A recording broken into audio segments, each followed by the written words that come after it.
literatura sobre eso, pero ahora no nos metemos en si era negativa o positiva, sino en si creían conocer eso. La mitad de la población española a la pregunta de si usted conoce responde, claro, yo sé muy bien lo que pasa en Venezuela.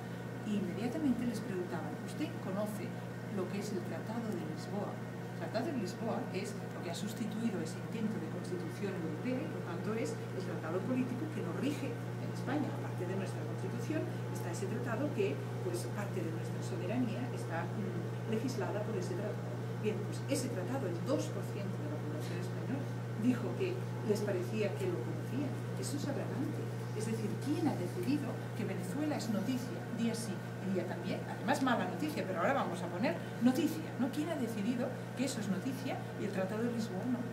Eso es una decisión. No puede ser que nuestro sistema político, exacto, seamos ignorantes en un 98% y creamos ser que conocemos en un 50% el proceso de aquí. Venezuela será un país precioso y muy interesante, pero pequeñito, ¿no? Y tendrá petróleo, pero bueno, tampoco está como para que estén las noticias españolas diariamente, ¿no? Entonces ahí está claro que hay una estrategia de manipulación de la información y yo creo que es muy importante, y por eso pues, este documental también intentará ser una voz en nuestro país para que pues al menos esa posición alternativa pues tenga respeto.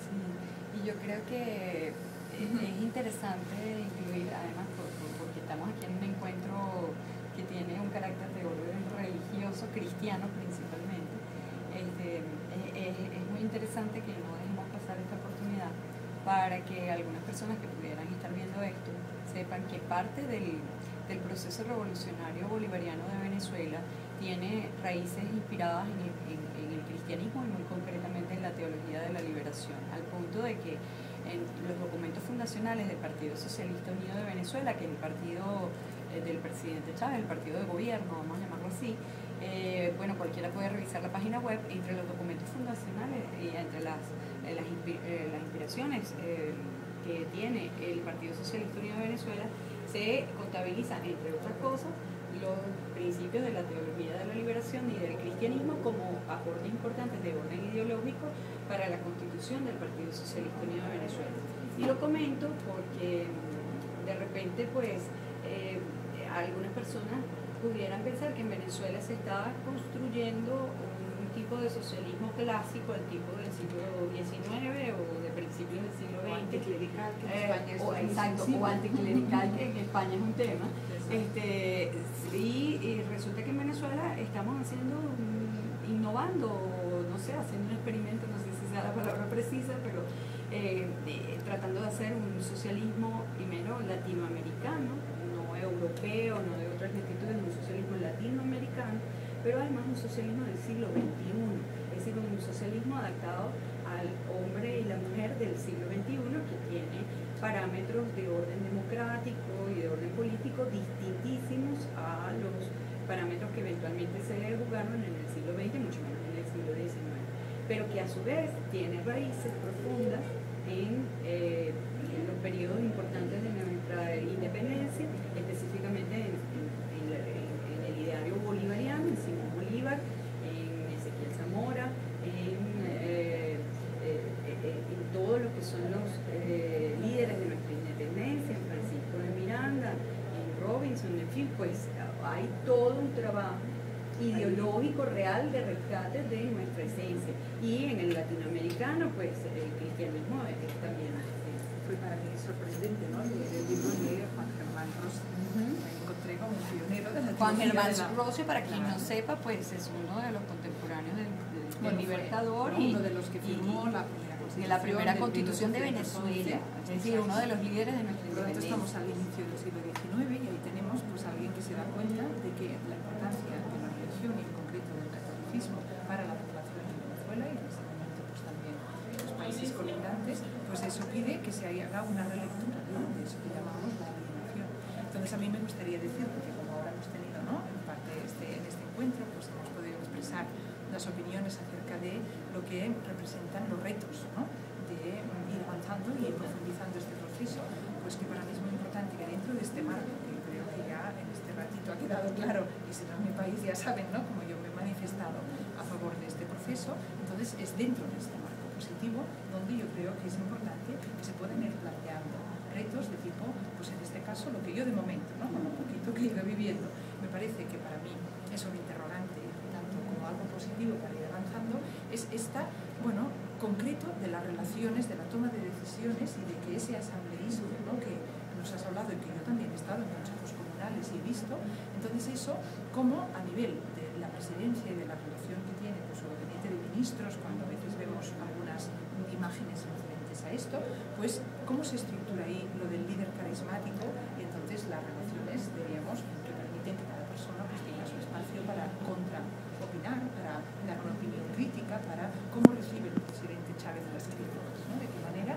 pues eso es posible, o bien, pues bueno, estamos dentro de un proceso que como todos los procesos tienen sus límites, que lo positivo parece que avasalladoramente gana lo negativo y que por tanto no tendríamos que tener miedo de decir, pues sí, hay límites, este señor pues es carismático y eso quiere decir pues que es autoritario en su manera concreta de funcionar, no en su direccionalidad política, que está abriendo las puertas de todo el país para que haya realmente una democracia desde abajo. Yo, bueno, he empezado por afirmar que yo creo que en mi país eso no está, por tanto, esa pregunta o este reto no lo planteo desde arriba, ni mucho menos, sino mirándoles a ustedes desde abajo, no diciendo, ya me gustaría a mí que en mi país nos pareciéramos un poco a eso, pero bueno, con esa, diríamos, inspiración profética cristiana, pues yo sí que creo que lo que hago en todos los ámbitos, en mi país y en mi iglesia, de plantear las cosas como las veo, sin tener miedo de pues, también darle nombre a lo que me parece pues, que está en proceso, ¿no? Puede ser menos positivo, pues sí, ese punto lo sabe.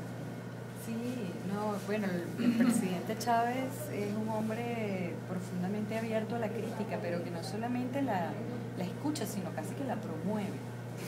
Él siempre dice que el primer crítico del gobierno es él mismo. Y hay infinidad de ejemplos de programas de televisión y de actividades públicas donde el presidente ha estado, donde él mismo que está criticando permanentemente la gestión que se hace dentro del gobierno. Perdona, que interrumpo porque para dar un caso concreto, yo no, ahora no lo sabré citar bien porque me he enterado estos días, pero no sé si fue en Carabobo, ¿no? O sea, lo que me han contado, que no sé si es en Carabobo, pero que, bueno, yo te lo voy a contar tal cual y tú me corriges porque yo lo que he entendido es que había un candidato a la gobernación, puede ser, promovido, ¿no? Desde el gobierno, y por tanto que era Chávez mismo quien estaba diciendo el candidato es este, y que fue la gente, el pueblo reunido y dijeron no, este no, el otro, y que él tomó un berrinche y dijo pues va a ser el que yo digo, ¿no? Esto a mí me lo han contado la gente, ¿no? En la calle.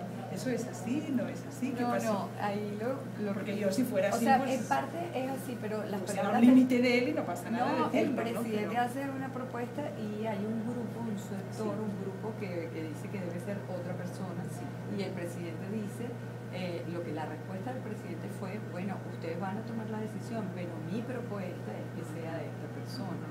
Por tanto, no fue impositivo. No, de hecho se tiene que hacer el proceso dentro del partido para elegir el candidato. El presidente está haciendo una propuesta. Ahora, lo que es interesante ver es cómo el presidente confronta con la gente. O sea, no sé cuántos presidentes en cuántos países del mundo se ponen a hablar de tú a tú con la gente. Cuántos presidentes en cuántos países del mundo escuchan lo que la gente les está diciendo y le responde en ese mismo momento. La mayoría de los presidentes están encerrados en oficinas, la mayoría de los presidentes están encerrados en palacios o en sitios muy controlados donde el pueblo no tiene ninguna clase de acceso. Ahí, ¿por qué se presenta la confrontación entre el presidente y un grupito de personas? Porque el presidente los tiene allí y está hablando en vivo en televisión con ellos. O sea, no es una cosa que se planteó en un estudio de televisión, no es una cosa que se montó una escenografía para eso. O sea, en otras palabras, lo que estoy tratando de decir es que se puede dar el intercambio de opiniones entre el pueblo, entre ese sector del pueblo y el presidente, porque es verdad, porque se está transmitiendo en vivo y porque el presidente está escuchando lo que esas personas están diciendo y le está dando su respuesta. Yo creo que no existe casi ningún presidente del mundo que vaya y directamente hable con el pueblo en vivo, en televisión, y que se produzca este intercambio de opinión. Los intentos en televisión que pasó con el presidente de la Generalitat, ¿no? Catalana, que él estaba en televisión en un tipo de acto así, alguien le preguntó el precio del café y él ni sabía eso, o sea que sí, que se dio la confrontación real porque él no habría nunca quedado en ridículo de esta manera. Claro, lo que yo quiero decir es que esto pasa en Venezuela todos los días. Por ejemplo, ayer hubo una transmisión